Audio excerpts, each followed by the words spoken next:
Clio 2.0. Call it the client-centered law firm.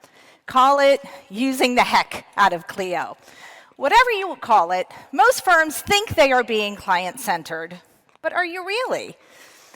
We need to leverage technology to be more efficient and help more clients at the same time. Today, we're going to look at 10 actionable tips that you can take home to your firm today and change your firm into a client-centered law firm and become more efficient at the same time. Let's go. I'd like to start at the beginning, talking about intake. An intake, it's that intro into your firm, and my first recommendation and suggestion is to use short intake forms. And it's a little bit controversial when I talk to clients and they are sending out a 47-page intake form to their clients. And they're wondering why they're not getting that data back. Because nobody wants to fill out a 47-page intake form. You don't want to fill one out, and your clients don't either. Make sure you're using short forms during the course of the intake process, and then they'll fill them out. That data will come back into Clio, hopefully using custom fields to hook your intake forms to custom fields in Clio, and then all that data gets sucked back into Clio. And it stays with that matter throughout the course of the time that your matter is active.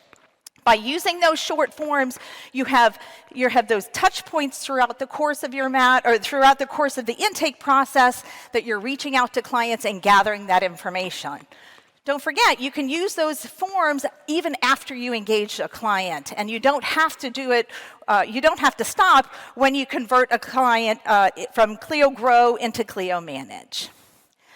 Also, talking about intake, my recommendation is to make your intake forms easy to understand.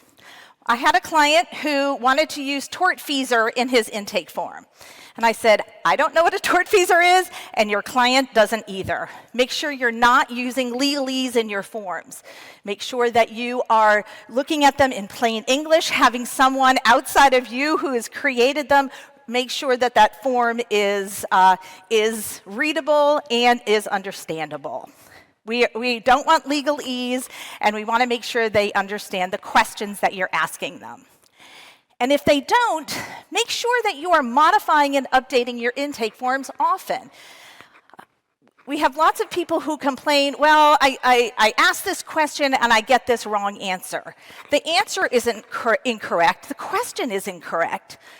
Update your intake forms with questions that people can understand, and then prompt them for the answer. So if you're looking for a date and you really need a date that is written out, September 25th, 2023, tell them that you want that date.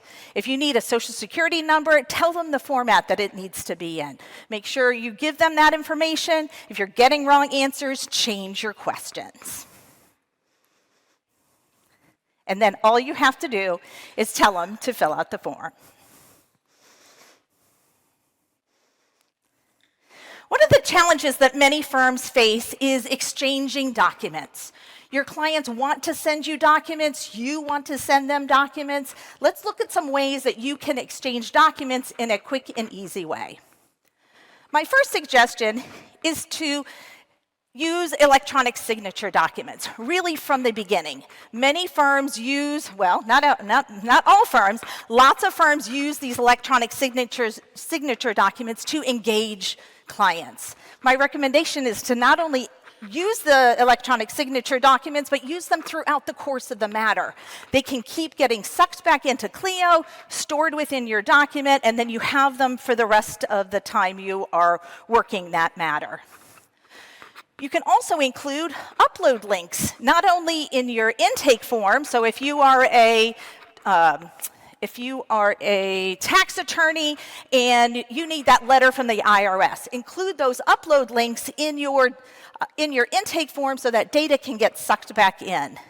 You can another recommendation for upload links, if you are a Google Drive, OneDrive, Box firm and you are saving your documents there, you can also create a shared folder with your clients. And then that way, if you are asking them for 24 pieces of information and they give you 23 pieces of information, then you know what is missing. Both of you know what is missing. You can also use that link throughout the course of the matter, and even in the end, you can share your final documents with them. It's one place that you have shared, and they can access those documents even after the matter is finished. My recommended way is to share everything through the client portal.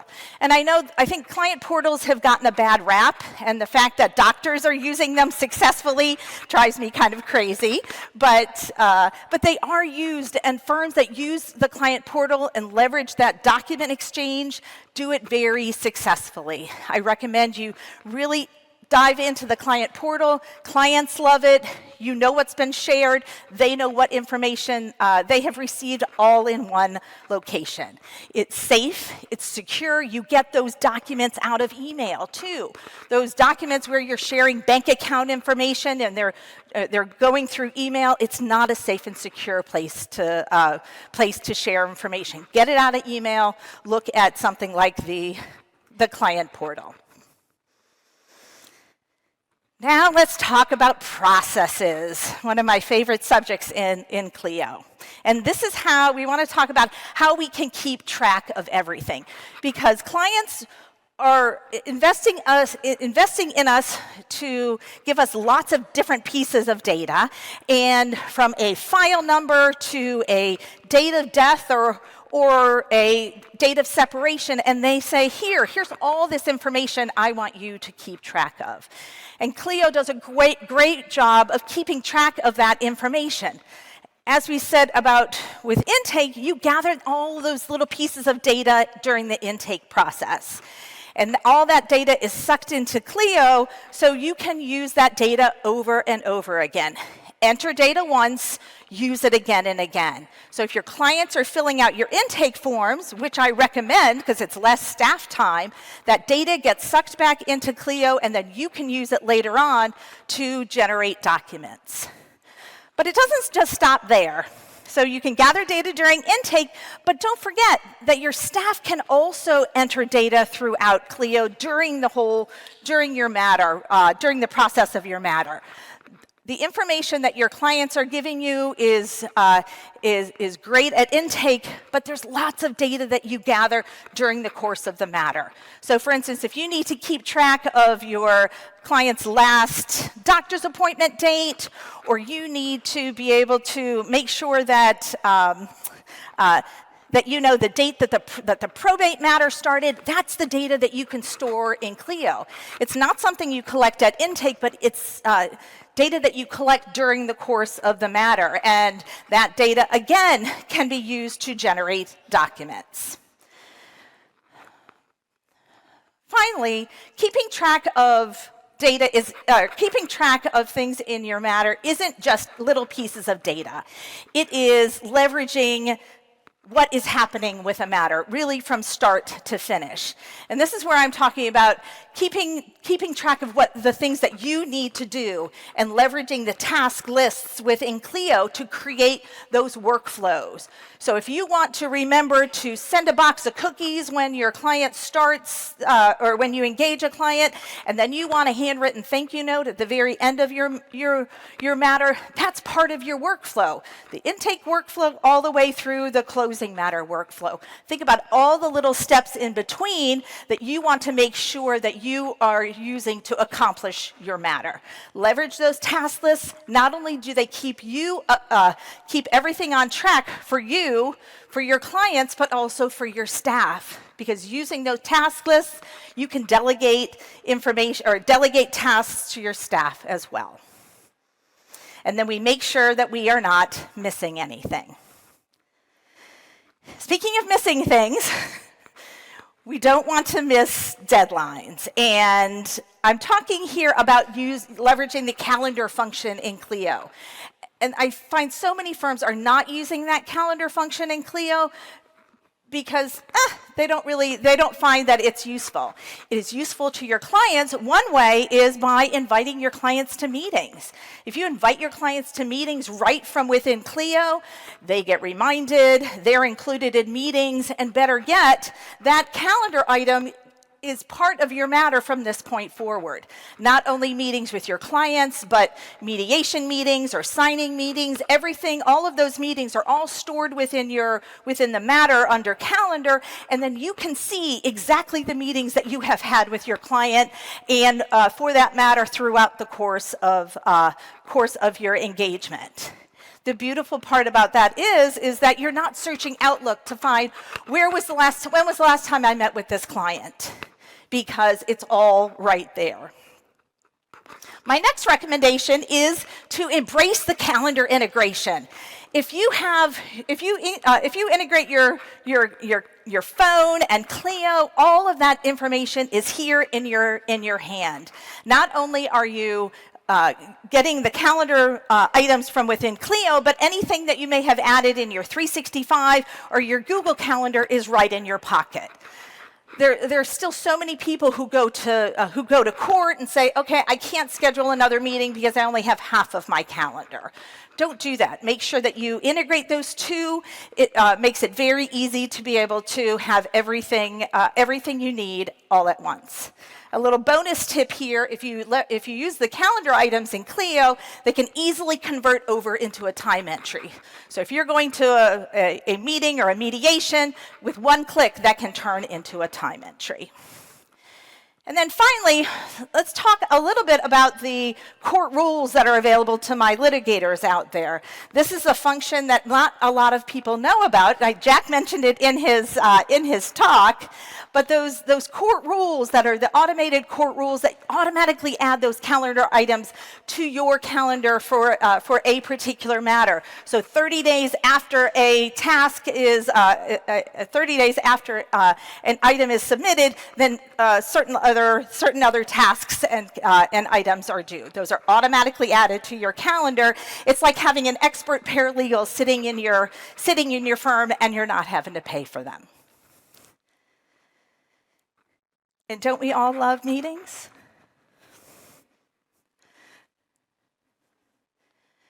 Now I want to shift over to talking about communications. And this is, as everyone knows, this is the biggest complaint that most attorneys get, is not staying in touch with your clients. And I have a couple of recommendations on how you can stay in touch with your clients. And we're going to look at this communication really from two different points of view. We're going to look at it from the firm point of view and then from the client point of view, because it is different. My first recommendation is to establish a communication plan with your client. Make sure they know how you're going to get in touch with them. Make sure they know that you're setting the expectations of you're going to use the client portal, you're going to text with them, you're not going to text with them. You're going to send email reminders at key pieces during the matter. Set that standard. Make sure that they understand how you're going to communicate, and then they know. Are they going to try and communicate other ways? Sure, but at least you're setting that plan to move forward. I think one of the biggest misses that many firms have is not using billing as a communication tool. Lots of firms are just spitting out bills, sending to clients, and not really thinking about the impact of what's happening on the other end. That bill is a communication tool. Don't just tell them what you've been doing, tell them how you're solving their problems. They came to you for an issue, how are you solving their problems? And then they can read that in their monthly bill, to know how you're moving forward. So don't miss that as an opportunity to communicate with them. But also don't forget, this is an email, hopefully, that's going to your clients every month. Ask them for referrals. Ask them for reviews. Tell them about your next seminar or your ebook that you've just created. Use that as a marketing tool. And then finally, when we talk about those task lists, that workflow of the matter from start to finish, don't forget to put those key pieces in your communication plan. When are you going to talk to talk to your client. It may be as simple as sending them an email that says nothing new is happening in their case, but you're reaching out to them proactively, and then they know what to expect. And I just love this, because firms think they're communicating well, but are they really? Now let's look at communication from the client side. And it really is, it's kind of the flip side of what we were talking about before. Because as you know, if you don't get in touch with them, they're going to get in touch with you. Let's take a look at some tools that you can use. Let's talk about a scheduling tool. And I know not everybody loves scheduling tools, but your clients love them. They really want to be able to schedule time on your calendar. And especially for potential new clients, they want to be able to pick that time that works in their calendar. So I would encourage you to use whatever scheduling tool you want and make that time. It can be just 2 to 4 on Tuesdays and Thursdays, but it does put that power of scheduling into your client's hands. If you don't want to share your calendar, you don't have to share your whole calendar.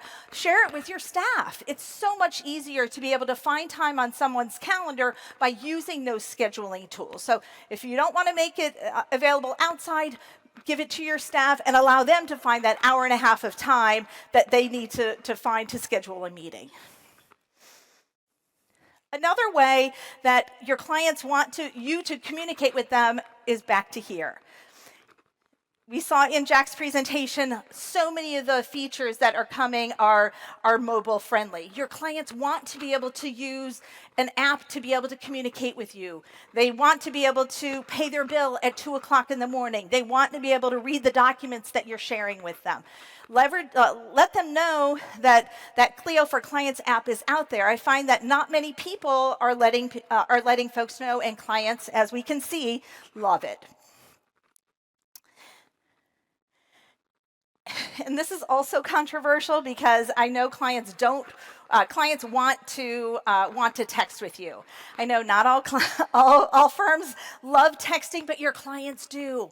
So embrace texting in your firm, but on your terms and not your client's terms. I don't encourage you to, as an attorney, giving out your personal cell phone number. But look at voice over IP systems, or look at the Clio texting from within Clio that you can leverage at 8 o'clock in the morning and not 2:30 in the morning when your client is texting you. Make it controlled, but still make it accessible to them. Now I want to talk about documents, and hopefully nobody's office looks like this, although I have been to quite a few attorneys' offices who still look like this. Let's talk about how we can create better documents and make them faster. And that's by leveraging the document template function within Clio, or even outside of Clio. Clients want you to be efficient with your time and their money. And the best way to save them money and to save you time is using a document assembly or document template tool. It is really the number one way that you can save time within your firm. And I think there's a big misconception about document templates, that when you take the data within Clio and push it into a document, that document has to be 100% complete. It absolutely does not. It can be 50% complete, 80% complete. Of course, it could be 100% complete, but the goal is to be able to save time. When you create those document templates, you spend a little bit more time, but when you do that, that's 50% or 75% of a document that you don't have to check. You can just check what changes from one document to the next. So invest the time, make sure that you're creating those perfect templates, and then that document assembly can really kick in and help you and help your clients. And then If you are gathering data from your clients in your intake forms, they know how to spell their middle child or their second child's middle name, and you are not having to transpose that from a paper intake form. So it's better data that you're leveraging within Clio, and then you have all of that information. It may not be perfect, but as long as the data is in Clio, then you can get it out and use it to create better documents. And those better documents will lead to faster results. I have clients that it's taking 6 months for an estate plan to come to finish, to go from start to finish, and it's crazy. But by leveraging their document template process, creating some of those, even not at 100%, they're generating documents faster, getting clients in, and getting clients served faster and better.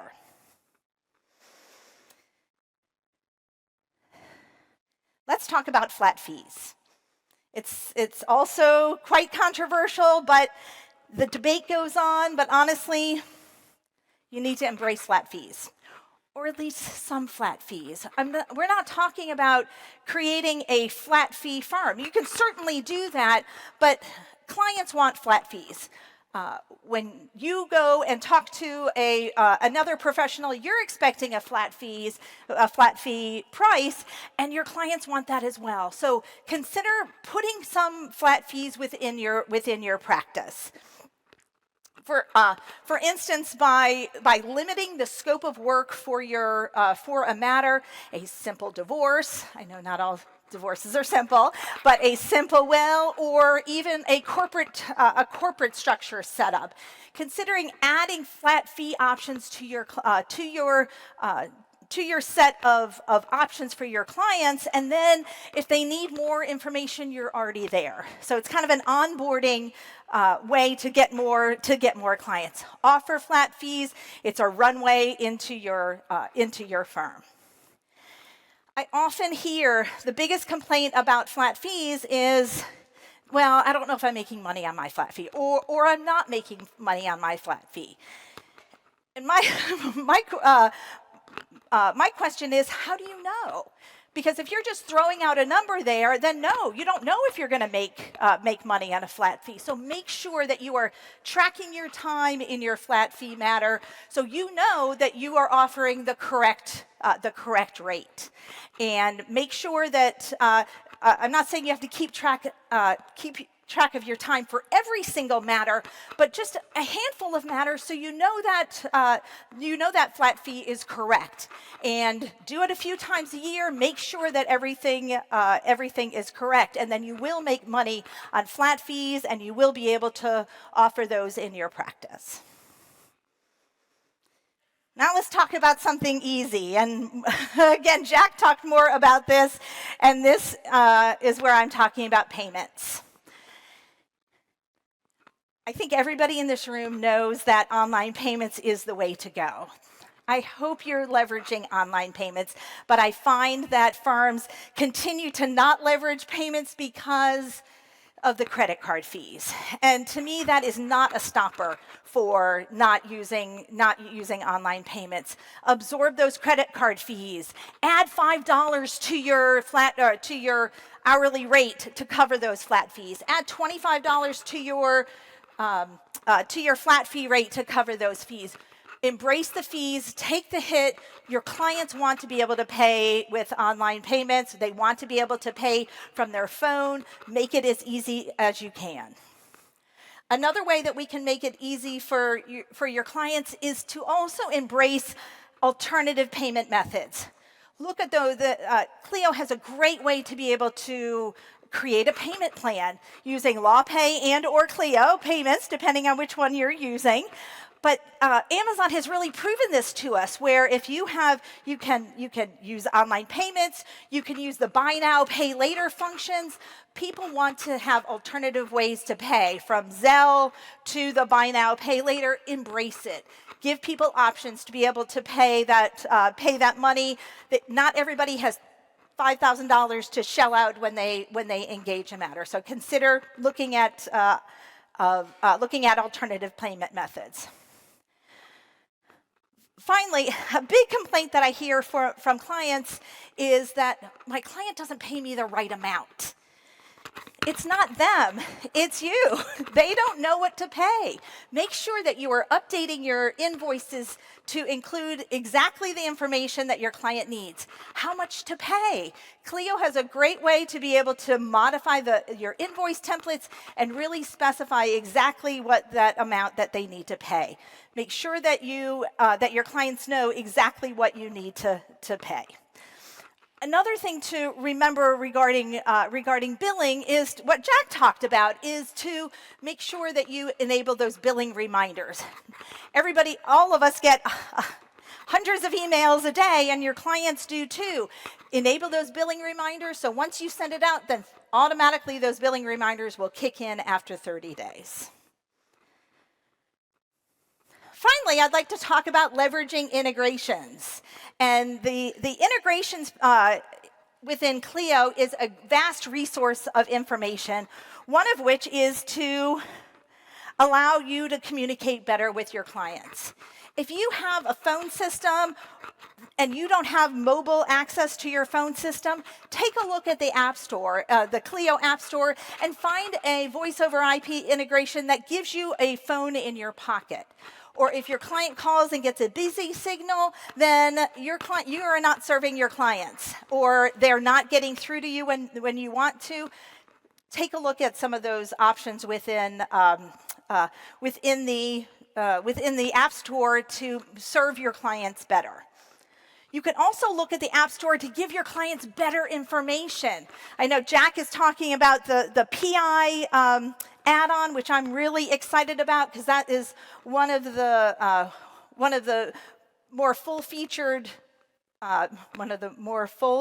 features that it has come down the pike in a long time. In the meantime, if you are a trademark firm and you have to communicate with the Patent and Trademark Office, take a look at Alt Legal, take a look at Wealth Counsel if you're an estate planning firm. Apps that integrate with Clio that allow you to serve your clients better with better information if it's not inherent within Clio. And then finally, I urge you to become a better partner with your clients. If you need help with your task list function, look at those matter stages. If you need help outside of what Clio can offer, look at something like legal boards. If you need better document management, keep Clio, add in a document management system like a NetDocuments. Or if you need better help with document assembly that Clio doesn't offer, look to the integrations like LawYaw and Gavel that are available to you. If you need better reporting, consider MyFirm Data that gives you that reporting capability that Clio may not have.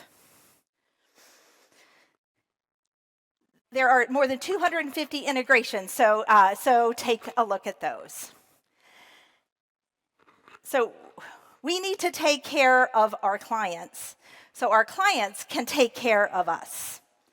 And in the end, we don't want to learn the hard way. We don't want to learn this the hard way. Hopefully today I've given you some information for your firm to become a more client-centered firm and at the same time become more efficient and focused on the needs of your client. Let's make it happen. Thank you.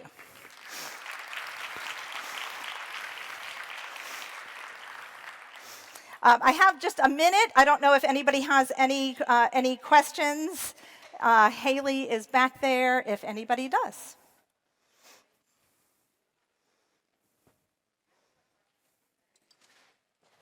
Okay, great. Enjoy the conference. Oh, wait, there's Haley. What was that? Give us 1 second here so we can hear you. Hi, sorry about that. Do you guys have, I'm thinking of all these various ways we can implement this into our firm. Do you have a consultant through Clio we can hire to make our firm more efficient? I thought of implementing 7 or 8 of those different features, but I may need someone to walk me through. Sure. Yeah, actually, Clio, I am one of many Clio consultants that are out there that can help you implement a lot of these features within Clio that you may not be leveraging. Yes, if you check the Clio site and look for Clio certified consultants, then you should be able to find some, Perfect. Thank you. help. I'm sorry? Thank you. Absolutely.